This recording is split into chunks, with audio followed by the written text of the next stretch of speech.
హరిహర వీరమల్లు అనే సినిమాని ఆపడం కోసమే జూన్ 1 నుంచి బంద్ ప్రకటిస్తున్నారు పర్సెంటేజ్ కానీ ఇవ్వకపోతే అనే మాట రావడం అనేది చాలా దుర్మార్గం. It's a trash. అది ఉచితది, అది కరెక్ట్ కాదు. అందులో కుట్ర ఉంది. ఆ కుట్రదారులు ఎవరు తెలుసుకోవాలి అని స్వయంగా పవన్ కళ్యాణ్ గారు ఆఫీస్ నుంచి రావడం అనేది, స్వయంగా సినిమాటోగ్రఫీ మంత్రి దుర్గేష్ గారు మాట్లాడడం అనేది కరెక్ట్ కాదు.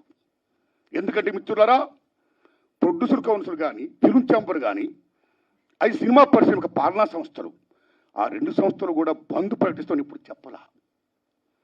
డిసిషన్స్ ఆర్ గోయింగ్ ఆన్ అని చెప్పారు వాళ్ళు. దట్ ఇంకో విషయం చెప్తున్నా మీకు, బంద్ అనేది ప్రజాస్వామ్యంలో ఒక బ్రహ్మాస్త్రం. ఎవరైనా బంద్ ప్రకటించే ముందు సినిమా ఇండస్ట్రీలో అకార్డింగ్ టు నామ్స్ 3 వారాల ముందుగా తెలియపరచాలి. ఇదిగో పలానా ఇష్యూ మీద మేము ఫైట్ చేస్తున్నాం, అది ఇంకా కొలిక్కి రాలేదు కాబట్టి మేము బంద్ ప్రకటించబోతున్నాం అనే విషయాన్ని నిర్మాతలకు 3 వారాల ముందు తెలియపరచాలి. This is norms, it's a preamble.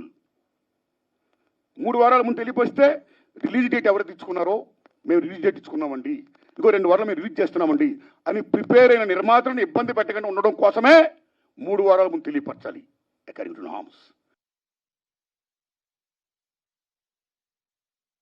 So June 1 bandh ప్రకటిస్తే ఒకవేళ జూన్ 12 అంటే 2 వారాలు కూడా కాదు కదా. ఏ రకంగా మీకు హరిహర వీరమల్లుకి అది వర్తింపు చేస్తుందండి? అది కరెక్ట్ కాదు. పవన్ కళ్యాణ్ గారి మీద ఎవరైనా కుట్ర పంపుతారు. మేము పవన్ కళ్యాణ్ గారిని ఏ రకంగా దుర్మానం కాము, కానీ పవన్ కళ్యాణ్ గారు ఆఫీస్ ఆ రకంగా కరెక్ట్ కాదు రావడం. ఓకే, వచ్చిందనుకోండి, ఇష్యూ వస్తే మహాత్మా గాంధీ ఏమన్నాడు?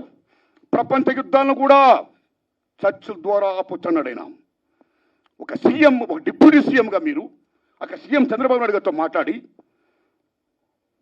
హరిహర వీరమల్లు అనే టాపిక్ మీరు ఎత్తకుండా, ఓకే మీ ఇండస్ట్రీ కష్టాల్లో ఉన్నప్పుడు రండి, మనం సిట్టింగ్ చేసుకుందాం రండి, మాట్లాడుకుందాం రండి అని చెప్పుకుంటూ ఒక పెద్ద రోల్ ప్లే చేసి ఉంటే, ఒక చలనచిత్ర పరిశ్రమ బిడ్డగా మిమ్మల్ని మేము ఎంత గౌరవించేవాళ్ళం సార్. ఎంత బాగుండేది సార్, ఎంత బాగుంటుంది సార్.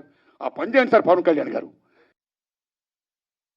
మీ ఇండస్ట్రీ కష్టాల్లో ఉన్నప్పుడు రండి, మనం సిట్టింగ్ చేసుకుందాం రండి, మాట్లాడుకుందాం రండి అని చెప్పుకుంటూ ఒక పెద్ద రోల్ ప్లే చేసి ఉంటే, ఒక చలనచిత్ర పరిశ్రమ బిడ్డగా మిమ్మల్ని మేము ఎంత గౌరవించేవాళ్ళం సార్. ఎంత బాగుండేది సార్, ఎంత బాగుంటుంది సార్.